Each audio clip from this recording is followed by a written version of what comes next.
In today's market update, we are going to check in on the stock market. We're also going to look at last Friday's much stronger than expected jobs report and the upcoming SpaceX IPO. Need I say more? Let's dive into it.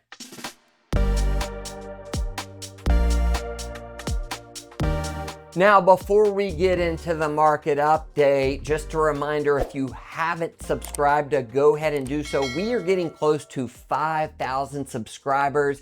It has been a great ride, and the success of the channel has really been, we are talking about a lot of financial topics that you don't hear elsewhere. A lot of times, narratives in the financial media aren't accurate. We like to go deep and give you the info you need to know. Thanks a lot. All right, let's start by talking about what's happening right now with the stock market. We had a big sell-off in March around the conflict in the Middle East. Then you can see there a nice bounce back. The markets raced higher in April and much of May, led by tech, which, by the way, in late March, tech was very much out of favor. A lot of people said, hey, the next couple of years, tech's going to underperform. We felt differently, and tech has outperformed. But notice, in the last week, we have had a couple of big legs lower in the market, and this is not a bad thing. One of the things I help clients understand is, of course, over time, you want your portfolios to go higher. But along the way, there's going to be sell-offs, and it's a healthy part of keeping bubbles from forming. And so we have had a little bit of a cool down in tech and then some of the big AI winners over the last couple months. And so it's been good to see a little bit of a cool down period.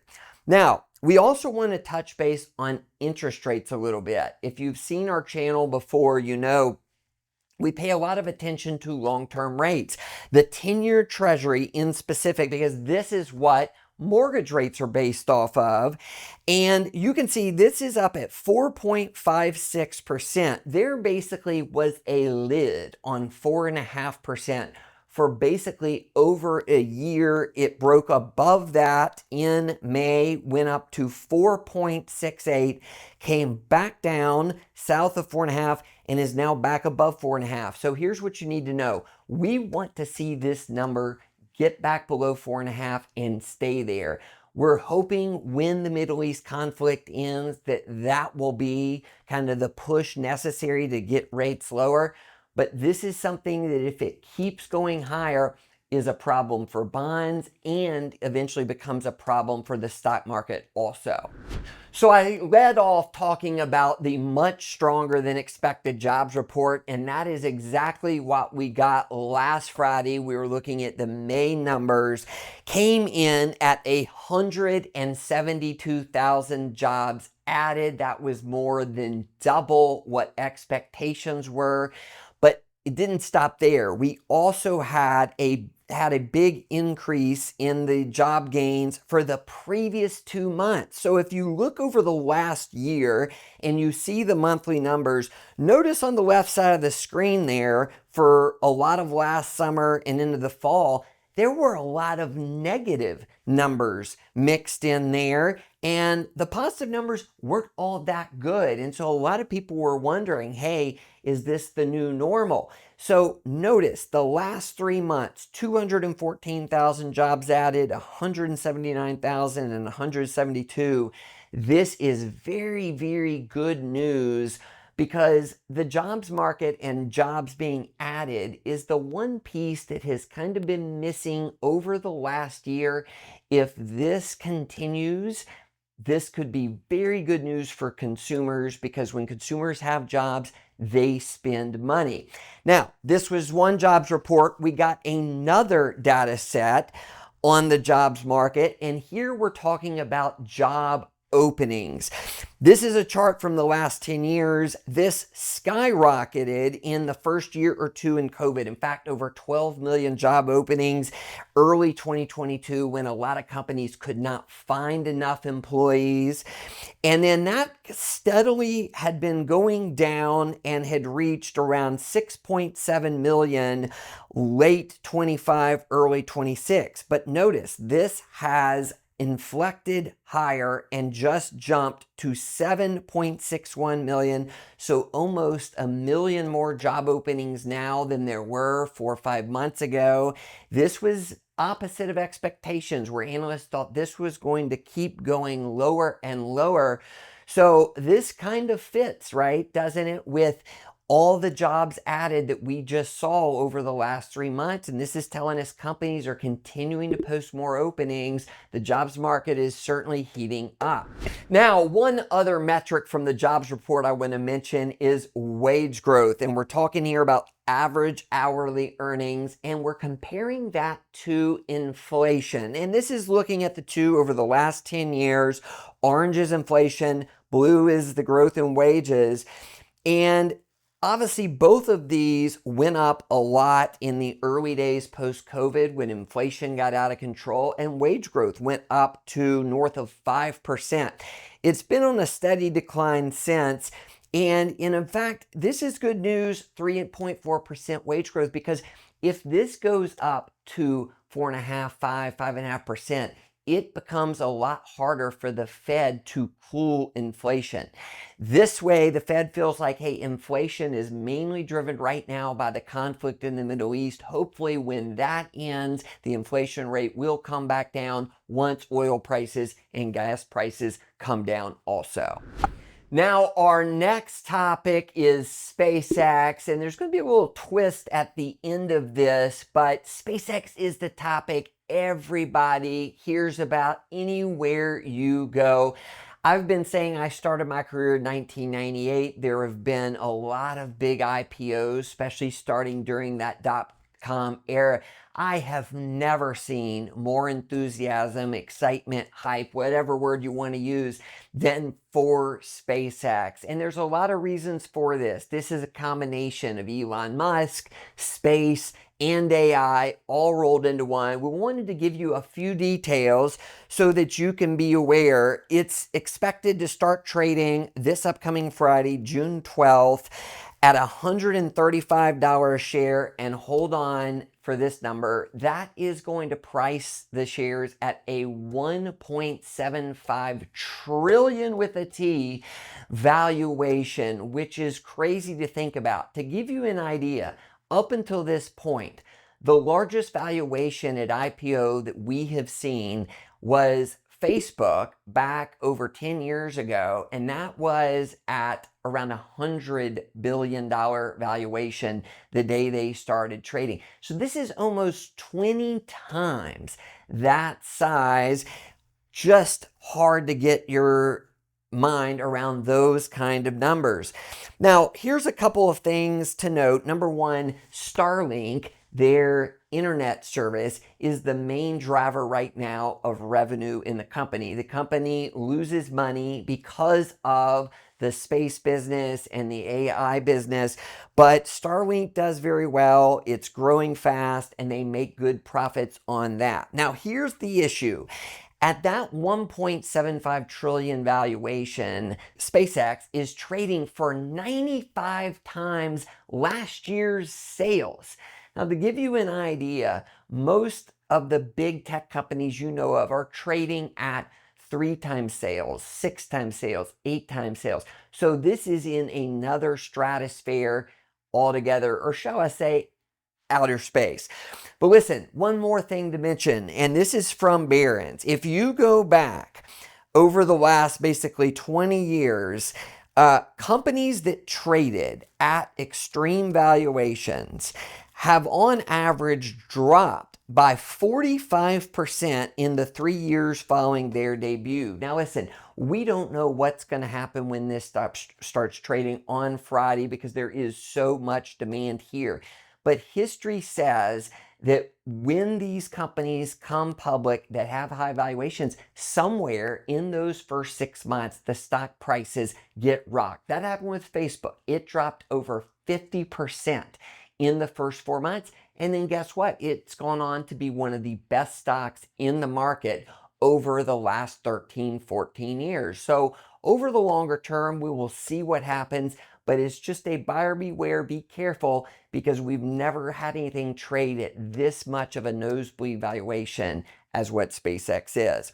Now, one other chart that I want to show you here that is interesting takes a look at, again, that valuation, SpaceX on the right, 1.75 trillion. If you add on the left the total valuation of GE and RTX, Boeing, Airbus, Honeywell, and other names here, all of those combined come up to just shy of what SpaceX is going to be trading for at this IPO price. So listen, there's a lot of excitement about what's going to happen in the future, and that's really what you're banking on if you buy the shares, is the innovation there that Elon's going to hit on a lot of these things he hopes to do.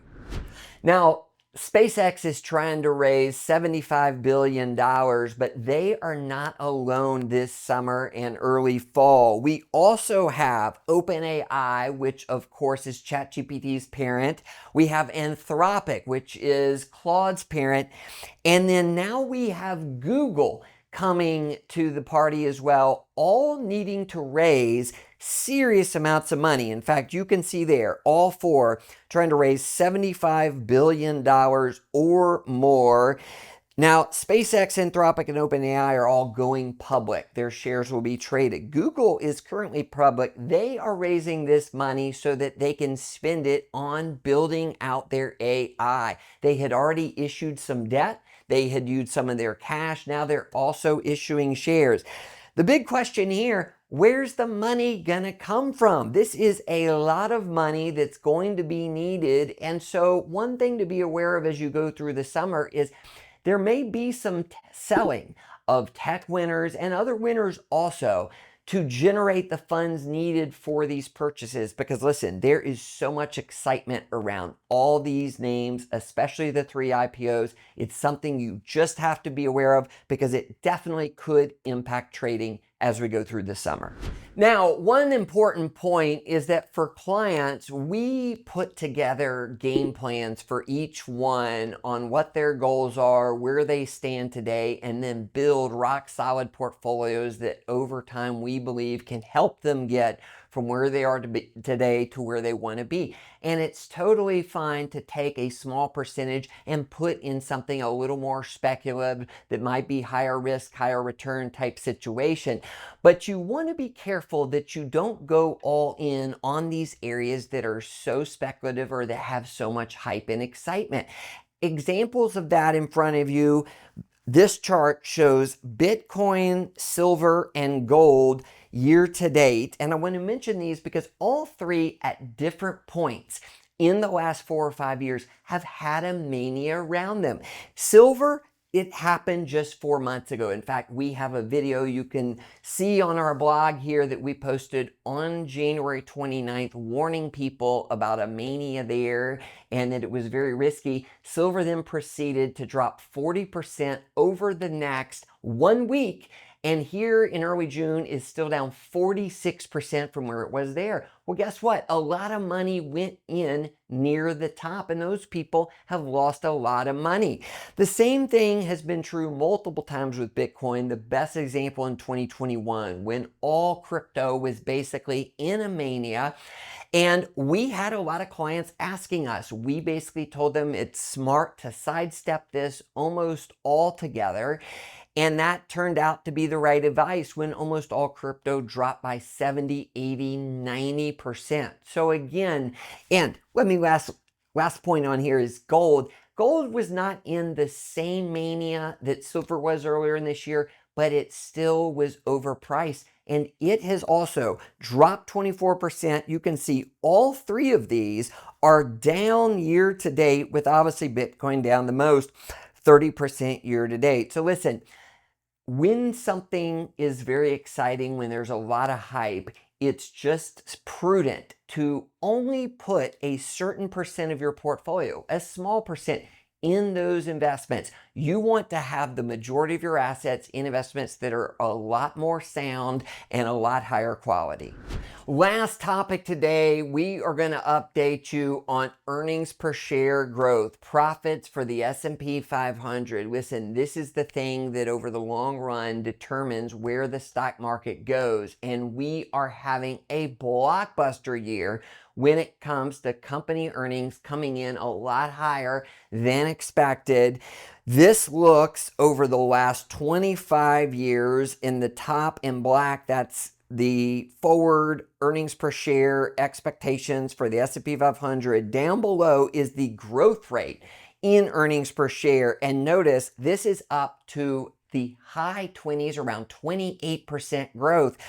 Here's what's amazing, okay? At the start of this year, expectations were going to be around 12%. So we are talking about smashing expectations, and it hasn't just been tech that's done very well. It's been a lot of industries across the board.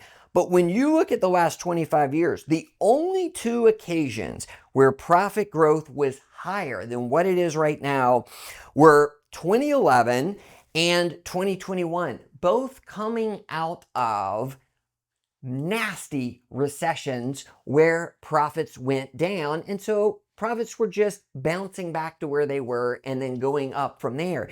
This isn't bouncing back from anything. We were in kind of a normal environment. So in my opinion, this is the most impressive performance that corporations have had in the last 25 years, and this has really driven stocks higher. So last week we posted our first extended video, a discussion video, almost 30 minutes. If you haven't seen it, the real question to ask, what is your spending number? SpaceX. The excitement is off the charts. Are we gonna get back to inflation of the 70s? Who taught you how to dance? I have been fired by 2 different dance instructors. Well, now you know what you missed. Go watch that. Listen, in the future on the channel, we'll continue to post these market updates, but there will be more videos like that, a lot more content to come later this year. Thanks for watching. Take care.